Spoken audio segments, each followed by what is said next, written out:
ஏழாம் வகுப்பு மாணவர்களுக்கு காலை வணக்கம். நாம் இன்னைக்கு என்ன பார்க்க போகிறோம் அப்படின்னா, அலகு 5ல் முதல் பருவத்தில் தாவரங்களின் இனப்பெருக்கம் மற்றும் மாற்றுகள் அப்படிங்கிற பாடம் இருக்குது. இந்த பாடத்தை தான் நம்ம சில நாட்களாக பார்த்துக்கிட்டு இருக்கோம். இதில் வந்து கற்றல் நோக்கங்களில் பார்த்தீங்கன்னா, மகரந்த சேர்க்கை மற்றும் கருவுறுதல் மூலம் தாவரங்களில் ஒரு மலர் எவ்வாறு கனியாக மாறுகிறது என்பதை புரிந்து கொள்ளல், மகரந்த சேர்க்கை மற்றும் மகரந்த சேர்க்கையாளர்கள் பற்றி அறிந்து கொள்ளல், தன்மகரந்த சேர்க்கைக்கும் அயல் மகரந்த சேர்க்கைக்கும் இடையே உள்ள வேறுபாடுகளை அறிந்து கொள்ளல். இந்த 3 கற்றல் நோக்கங்களுமே நம்ம பார்த்து முடிச்சாச்சு. ஒரு 4 வீடியோ போட்டிருக்கோம் இதுக்கு முன்னாடி. ஸோ இதுவரை நம்ம பார்த்தாச்சு. இன்றைக்கி நம்ம என்ன பார்க்க போகிறோம் அப்படின்னா, வேர் தண்டு மற்றும் இலைகளின் மாற்றுருக்களை அறிந்து கொள்ளல், பாலிலா இனப்பெருக்கத்தை பற்றி நம்ம இன்றைக்கி பார்க்க போகிறோம். வாங்க நேரடியாகவே நம்ம வீடியோவுக்கு போயிடலாம். மாணவர்களில் நாம் இன்றைக்கி பார்க்கக்கூடியது பாலிலா இனப்பெருக்கம், செக்ஸுவல் ரீப்ரொடக்ஷன் அப்படின்னு சொல்லுவோம். இனப்பெருக்கத்தில் 2 வகையான இனப்பெருக்கம் இருக்குது. பால் இனப்பெருக்கம், பாலிலா இனப்பெருக்கம் அப்படின்னு சொல்லுவோம். பால் இனப்பெருக்கம் அப்படிங்கிறது ரொம்ப சிம்பிளாக சொல்லணும்னா, விதைகள் மூலமாக இனப்பெருக்கம் நடந்துச்சுன்னா அது பால் இனப்பெருக்கம். அதாவது மகரந்த சேர்க்கை, கருவுறுதல் இந்த மாதிரி அந்த மாதிரி போச்சு விதைகள் உருவாச்சுன்னா அது பால் இனப்பெருக்கம். அந்த மாதிரி விதைகளே இல்லாமல் ஒரு புதிய தாவரம் உருவாச்சுன்னா அதுதான் என்னது, பாலிலா இனப்பெருக்கம். அதை தான் நம்ம சொல்கிறோம். விதைகள் இல்லாமல் பிற நிகழ்வுகள் மூலம் நடக்கும் இனப்பெருக்கமே பாலிலா இனப்பெருக்கம் ஆகும். விதையே இல்லாமல் எப்படி ஒரு தாவரத்தை உருவாக்குறது, இதை பற்றி நம்ம நிறைய முன்னாடி பேசியிருக்கோம். இந்த இதில் பாலிலா இனப்பெருக்கத்தில் ஒரு 4 வகையான இனப்பெருக்கம் இருக்குது. அதை பற்றி தான் நம்ம என்ன பண்ண போகிறோம், பார்க்க போகிறோம். அதில் ஃபஸ்ட்டு என்ன இனப்பெருக்கம் அப்படின்னா, உடல் இனப்பெருக்கம். விதைகள் இல்லாமல் எப்படி ஒரு தாவரம் புதிய தாவரம் உருவாகுது அப்படின்னு பார்க்க போகிறோம். ஃபஸ்ட்டு வந்து உடல் இனப்பெருக்கம், வெஜிடேட்டிவ் ப்ரொபகேஷன் அப்படின்னு சொல்கிறாங்க. உடல் இனப்பெருக்கம் அப்படின்னா என்ன அப்படின்னா, இந்த உருளைக்கிழங்கு இருக்குன்னு வச்சுங்களேன், பாருங்களா உருளைக்கிழங்கு, இது ஒரு உருளைக்கிழங்கு. இந்த உருளைக்கிழங்குல இருக்கக்கூடிய கணு இந்த கணு இருக்குல்ல, அந்த கணுவில் இருந்து இதில் என்ன உருவாகும், ஒரு மொட்டு உருவாகி இதிலிருந்து ஒரு புதிய தாவரம் உருவாகும். இந்த மாதிரியான ஒரு தாவரத்துக்கு உடல் உறுப்புகளான வேறு, தண்டு மற்றும் இலைகள் என்ன செய்ய உதவுனா இனப்பெருக்கத்துக்கு உதவுது.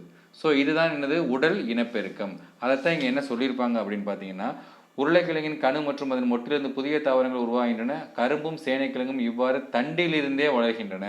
தாவரத்தின் உடல் உறுப்புகளான வேர், தண்டு மற்றும் இலைகள் தாவரத்தின் இனப்பெருக்கத்திற்கு உதவுகின்றன. அவர் ஒன்றும் இல்லை, விதை இல்லாமல் தாவரத்தோட உடல்ல இருந்து உருவாகிறது. உடல்ல இருந்து கணுவிலேருந்து உருவாகக்கூடியது, கணு மொட்டு இதுலேருந்து உருவாச்சுன்னா அது என்னது, உடலை இனப்பெருக்கம். அடுத்து பாலில்லா, அதாவது விதையில்லா இனப்பெருக்கத்தில் முக்கியமாக வர்றது மொட்டு விடுதல், பட்டிங் அப்படின்னு சொல்லுவோம். இது வந்து எதில் இருக்கும் அப்படின்னா, ஈஸ்ட் அப்படிங்கிற ஒரு செல் உயிரில் இந்த மொட்டு விடுதல் அப்படிங்கிற பாலில்லா இனப்பெருக்கம் நடைபெறும். இதில் பார்த்தீங்கன்னா இது ஒரு ஈஸ்ட்னு வச்சுக்கோமே. இந்த ஈஸ்ட் பாருங்கள், படங்கள் வரிசையாக பாருங்கள், ஒரு மொட்டு மாதிரி மேலே உருவாகுது. அது கொஞ்சம் அப்படியே பெருசாக டெவலப் ஆகுது. நல்லா டெவலப் ஆனோன்னா என்ன ஆயிடுது, இது தனியாக பிரிஞ்சிடும், இது தனியாக பிரிஞ்சிடும். இதுதான் மொட்டு விடுதல். ஸோ இந்த முள்ளுக்குள்ளே போது பார்த்தீங்கன்னா, இதுதான் உட்கருன்னு சொல்லுவோம்னா நியூக்ளியஸ். இந்த நியூக்ளியஸ் பாருங்கள், ஃபஸ்ட்டு கொஞ்சம் கொஞ்சமாக டெவலப் ஆகும்போது கொஞ்சம் கொஞ்சமாக இங்கே போகுது. அப்புறம் என்ன, இந்த நியூக்ளியஸுமே 2ஆக பிரிஞ்சிருது. மேலே ஒரு நியூக்ளியஸ், கீழே ஒரு நியூக்ளியஸ், இங்கே ஒரு நியூக்ளியஸ், இங்கே நம்ம எப்படி ஒரு காற்று நம்மளுக்கு எப்படியோ அது மாதிரி இருக்குது. இது மேலே போயிடுச்சு, இது கீழே போயிடுச்சு. ஸோ இது தனியாக என்ன ஆயிரும், பிரிஞ்சிடும். நம்ம இதைத்தான் என்ன சொல்கிறாங்கன்னா, ஒரு தனித்த ஈஸ்ட், இதான் ஈஸ்ட், ஒரு தனித்த ஈஸ்ட்டு சமமற்று பகுப்படைந்து ஒரு சிறிய மொட்டினை தோற்றுவிக்கிறது. சமமற்று பகுப்படைந்து ஒரு சிறிய மொட்டினை தோற்றுவிக்கிறது. இது படிப்படியாக வளர்ந்து தாய் செல்லிலிருந்து விடுபட்டு புதிய ஈஸ்ட் செல்லாக மாறுகிறது.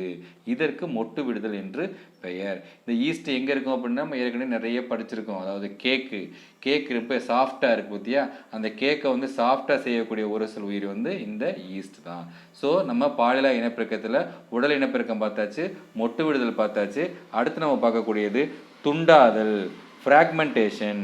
இந்த துண்டாதல் எதில் நடக்கும் அப்படின்னா, ஸ்பைரோகைரா அப்படிங்கிற ஒரு பாசி, இந்த ஸ்பைரோகைரா அப்படிங்கிற ஒரு பாசியில் தான் இந்த துண்டாதல் மூலமாக இனப்பெருக்கம் நடக்கிறது. இனப்பெருக்கம்னா என்ன, தன்னோட இனத்தை பெருக்கிறது. புதிய இளம் உயிரிகளை உருவாக்கி தன்னோட இனத்தை பெருக்கிறதுக்கு பேர் தான் இனப்பெருக்கம். ஸோ இந்த துண்டாதல் என்னன்னு பார்த்தீங்கன்னா, இது பயங்கரமானது. இந்த ஸ்பைரோகைரா இருக்குது பார்த்தீங்களா, இந்த ஸ்பைரோகைரா என்னாகும், நல்லா வளர்ந்து, படம் காட்டுறேன் உங்களுக்கு, நல்லா வளர்ந்து நல்லா முதிர்ச்சி அடைந்தோடனே என்ன ஆயிரும்னா, சிறு சிறு துண்டாக உடஞ்சிடும். பல துண்டுகளாகுதுன்னு உடையும்.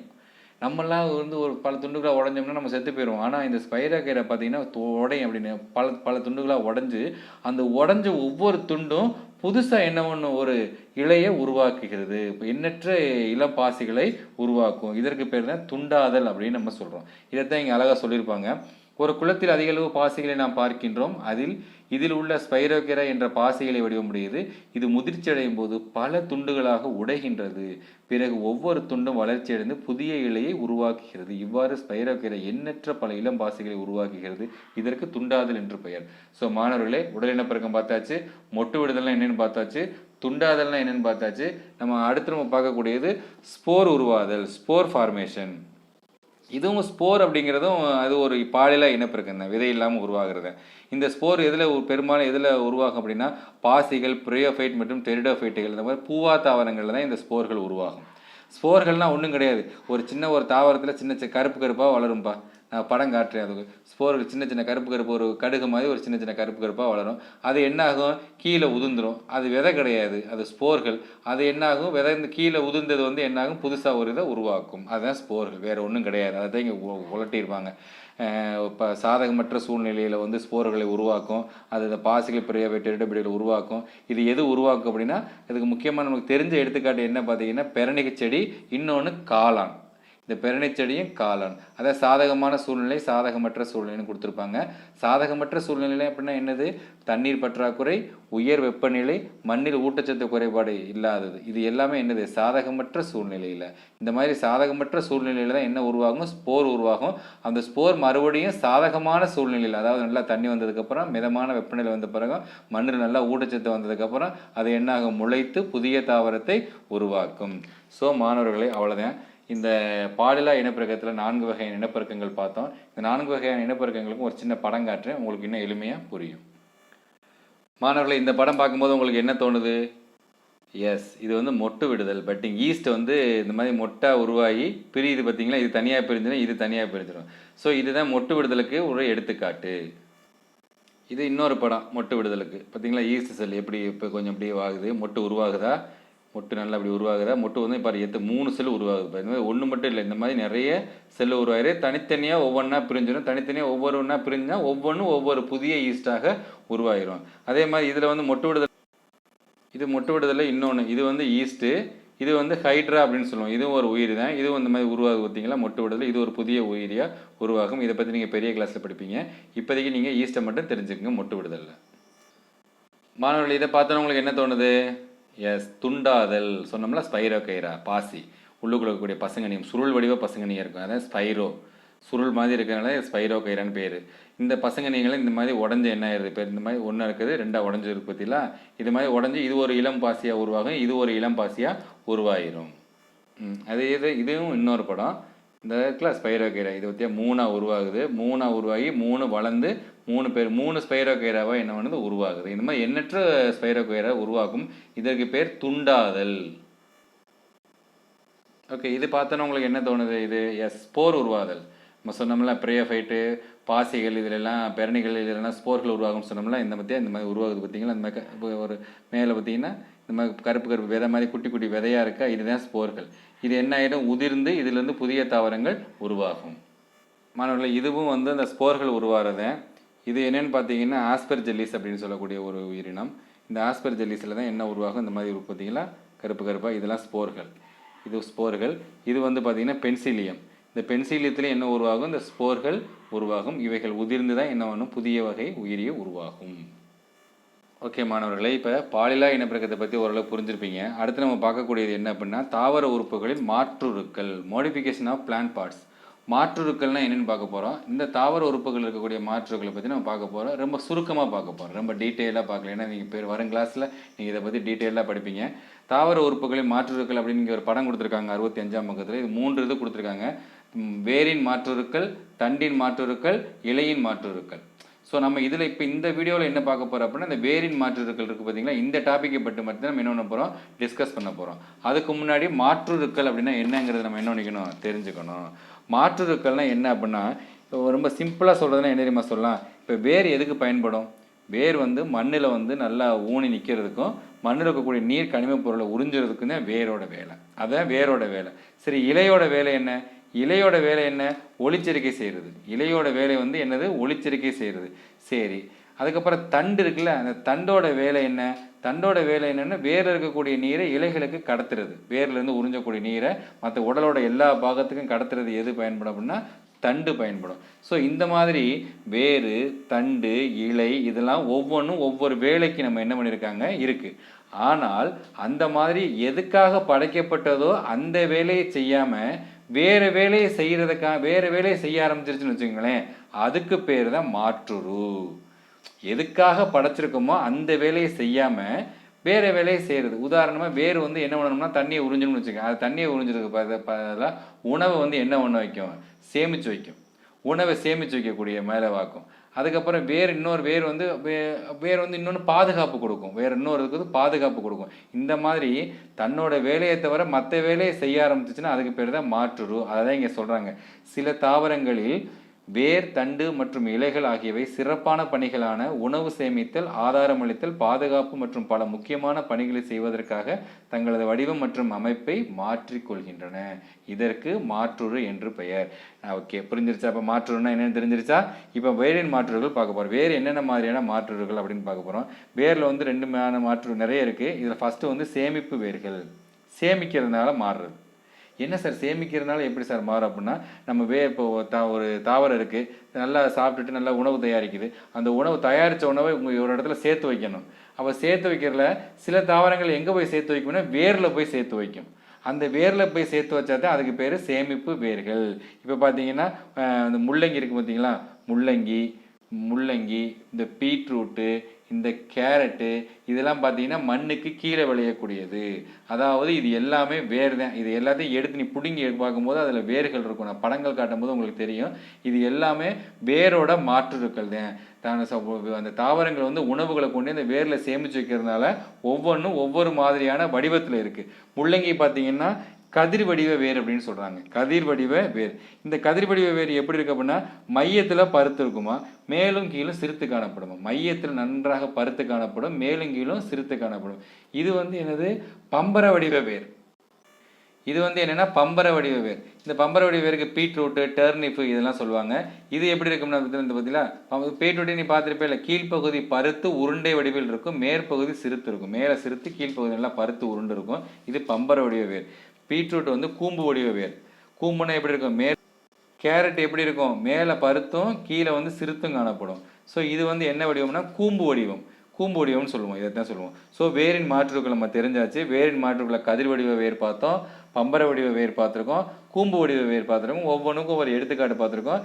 என்ன வேரின் மாற்றுக்கள்லாம் இப்போ என்னென்னு உங்களுக்கு தெரிஞ்சிடும். அதுக்கடுத்து ஆதாரம் அளித்தல்ங்கிறது நமக்கு கூடுதல் ஆதாரத்திற்காக தரைக்கு மேல் பாகங்களில் வேர்களை உருவாக்குதல். வேர் எப்போது எங்கே உருவாகும், தரைக்கு கீழே உருவாகும். ஆனால் கூடுதல் ஆதாரத்திற்காக தரைக்கு மேலே வேர்களை உருவாக்குது. எவ்வளோ சூப்பர் பாரு, தரைக்கு கீழே உருவாக்காமல் தரைக்கு மேலே வேர்களை உருவாக்குது. அந்த மாதிரியான வேர்களை தான் இப்போ பார்க்க போகிறோம். அதில் முதல் வேர் என்ன பண்ணிங்கன்னா தூண் வேர்கள், ப்ரோப்ரூட்ஸ். தூண் வேர்னா என்ன, இப்போ ஆலமரம் பார்த்துருக்கீங்கள, இந்த ஆலமரத்தில் விழுது இங்கே இருக்கும், மேலேருந்து வருமா விழுது, அது மேலேருந்து வரக்கூடிய விழுது போய் எங்கே நிற்கும் அப்படின்னா இந்த மாதிரி தரையில் போய் ஊனி நிற்கும். ஊனி இந்த மரத்தை தாங்கி பிடிக்கும். ஏன்னா ஆலமரம் நல்ல பெரிய மரம், நல்லா கிளப்பரப்பி பெருசாக இருக்கும். அதுக்கு இந்த வேர் மட்டும் பத்தாது. ஸோ அதுக்கு என்ன பண்ணுது, தன்னோட ஆதாரத்தை டெவலப் பண்ணுறதுக்காண்டி மேலேருந்து தண்டு பகுதியில் இருந்து, அதாவது தரைமேல் பாகத்திலிருந்து வேர்களை உருவாக்கி பூமியை நோக்கி செலுத்தி இந்த மாதிரி ஆதாரத்தை உருவாக்குது. இதற்கு பேர் தான் தூண் மாதிரி இருக்கிறதுனால இதுக்கு பேர் என்ன சொல்லுவோம், நம்ம தூண் வேர்கள் அப்படின்னு சொல்லுவோம். அடுத்து என்ன அப்படின்னா முட்டு வேர்கள். முட்டு வேர்னா முட்டு கொடுக்குறதுன்னு சொல்லுவோம்ல, டே எதுக்கு இடத்துல முட்டு கொடுக்காரு அப்படிம்போம்ல, அதுதான் இந்த முட்டு வேர்கள். இந்த முட்டு வேர்கள் எதில் இருக்கும் அப்படின்னா கரும்புலையும் மக்காச்சோளத்துலையும் இருக்கும். அதாவது இங்கே படத்தை பார்த்தீங்கன்னா உங்களுக்கு தெரியும், இந்த மாதிரி கணு பகுதியில் வளர ஆரம்பிக்கும். இந்த கணுவிலேருந்து இப்போ ஒரு கரும்பை வெட்டி வச்சின்னு வச்சுங்களேன், இந்த கணு பகுதியை வெட்டி வச்சின்னா இந்த கணுவிலேருந்து வேர் உருவாகி என்ன ஆயிரும், இதுக்கு முட்டு கொடுக்கும். ஸோ இந்த மாதிரியான வேர்களுக்கு முட்டு வேர் அப்படின்னு சொல்லுவோம். இன்னொன்று பற்று வேர். பற்று வேர்னா என்னது, அது மேலே ஏறி போகிறதுக்கு தோதா அதோட கணு மற்றும் கணுவிட பகுதியிலிருந்து மேலே தோன்றக்கூடிய வேர்கள். அதாவது ஒரு ஆதாரத்தை பற்றி ஏறக்கூடியது. அந்த மாதிரி ஆதாரத்தை பற்றி ஏறக்கூடியதுக்கு பேர் தான் என்னது, பற்று வேர்கள். அதுக்கடுத்து மிக முக்கியமாக பார்த்தீங்கன்னா இன்னொரு வேரோட மாற்றுக்குள்ளே மிக மிக முக்கியமானது சுவாச வேர்கள். அது என்ன சுவாச வேர்கள் அப்படின்னா, வாயு பரிமாற்றத்திற்காக வேர்கள் என்ன வரும், பூமிக்கு கீழேருந்து மேலே முளைச்சி வரும். அது எங்கே இருக்கும் அப்படின்னா அவிசினியா அப்படிங்கிற மரத்தில் இருக்கும். இந்த பார்த்தீங்களா, இந்த அவிசீனியா மரத்தில் வேர்கள்லாம் முளைச்சிருக்கு பார்த்தீங்களா, கீழேருந்து மேலே வருது பாருங்கள். எதுக்காகனா வாயு பரிமாற்றத்திற்காக, சுவாசத்திற்காக வருது. ஸோ இதனால தான் இதை என்னென்னு சொல்லுவோம் அப்படின்னா சுவாசிக்கும் வேர்கள் அல்லது நிமட்டோஃபோர்கள் அப்படின்னு சொல்லுவோம். இதுக்கு எல்லாமே நான் படம் காட்டுறேன், உங்களுக்கு புரியும்.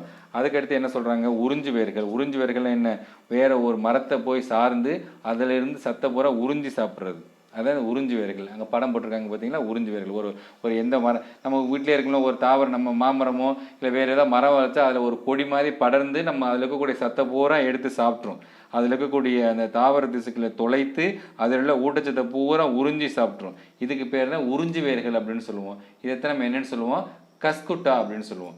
ஸோ மாணவர்களே, நம்ம இப்போ என்ன பார்த்தோம் அப்படின்னா, மாற்றுரு அப்படின்னா என்னென்னு பார்த்தோம், வேரோட மாற்றுருக்கள் என்னென்னு பார்த்தோம். அதாவது சேமிப்பு வேர்கள், தூண் வேர்கள், முட்டு வேர்கள், பற்று வேர்கள், சுவாச வேர்கள், உறிஞ்சு வேர்கள், இது எல்லாமே வேரோட மாற்றுருக்கள் தான். ஒவ்வொன்று பற்றி நம்ம டீட்டெயில்டாக பார்த்தோம். டீட்டெயில்டாக புக்கில் இருக்குது. நான் ரொம்ப டீட்டெயில்டாக போல் ஓரளவுக்கு முக்கியமான பாயிண்ட்ஸ் மட்டும் தான் சொல்லியிருக்கேன். நீங்கள் புக்கை எடுத்து வரக்கு நல்லா என்ன பண்ணி பாருங்கள், வாசித்து பார்த்தீங்கன்னா உங்களுக்கு இதை பற்றி ஒரு தெளிவான அறிவு கிடைக்கும். இப்போ வாங்க சில படங்கள் காட்டிட்டு இந்த மைண்ட் மேப்போட இந்த வீடியோவை முடிச்சுக்குவோம்.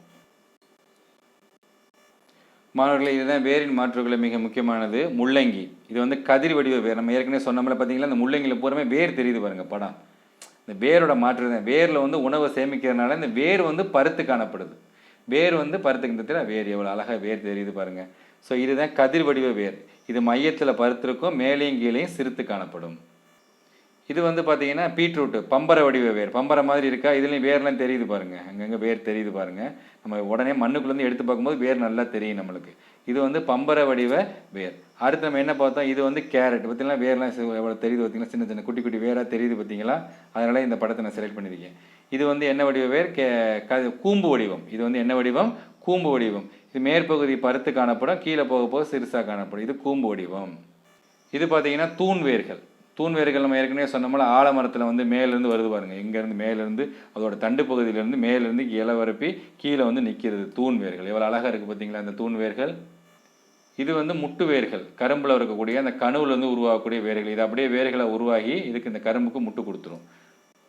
இது பார்த்தீங்கன்னா அபிசீனியா, சுவாச வேர்கள், நிமெட்டோஃபோர்கள் அப்படின்னு சொன்னோம்ல. எவ்வளோ பாருங்கள், இந்த மரத்துலேருந்து வேர்கள் வந்து கீழே வந்து போய் கீழேருந்து முட்டி ஒரு நம்ம குச்சியை ஊனி வச்ச மாதிரி இருக்குது பார்த்தீங்களா. இது பூராமே வேர்கள் தான், இந்த மரங்களோட வேர்கள் தான். இங்கே அபிசீனியா சுவாச வாயு பரிமாற்றத்திற்காக இந்த மாதிரி வருது. இது சதுப்பு நில காடுகளில் காணப்படும்.